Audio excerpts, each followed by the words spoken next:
The earliest settlers in Lake Bluff arrived in the mid-1830s, several years after the Potawatomi Indians signed the Treaty of Chicago. This treaty opened the area for settlement by forcing the Indians to give up their land and move west. As the Indians moved out, the United States began surveying the newly acquired lands.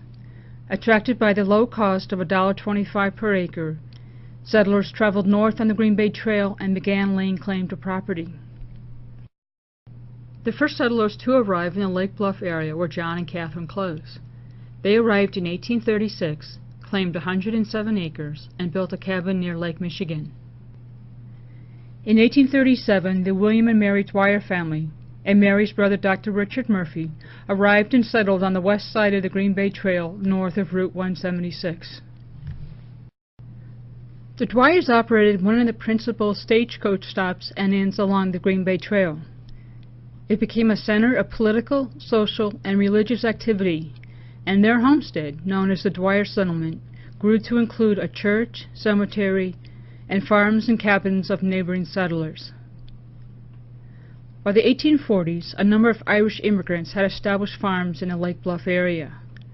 The Wolf Cabin, built in 1840, was located on the East Witchwood, just east of Sheridan Road. The Gray Brothers Cabin, built in 1843, was located along the Green Bay Trail at the entrance to Tingley Oak subdivision. Lured to the gold rush, a number of men from the area headed west. John Cloes and Abe Frank left for California in the spring of 1850. A letter dated September 25, 1850, tells about the countless hardships they survived. Cloes never returned and was declared legally dead in 1851. Abe Frank returned to marry Kate Cloes.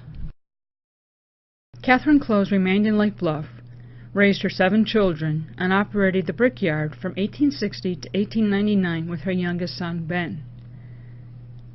The first railroad through Lake County was completed in 1855.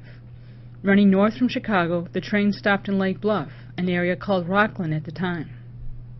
Henry Ostrander built a house and tavern for the railroad workers, which still stands today at 666 Malman Avenue. During the Civil War, 8 residents from the Lake Bluff area joined the Union Army. 4 died in service: Lewis Miller, George Miller, Henry W. Ostrander, and John Miller. Following the war, the Rockland Union Church was built on the southeast corner of Green Bay Road and Route 176. Better known as the Little Brown Church, it met the needs of people of different denominations, none of which had enough members to form its own church. In 1869, the Little White School was built on the east side of Green Bay Road, just north of Route 176. Early settlers, including the Whitnells, Harts, and Condells, organized the church and school. The mid to late 1870s brought change to the area, evolving from its early days as a farming community to one attracting seasonal visitors as the Methodist Camp Meeting Association turned Lake Bluff into a summer resort.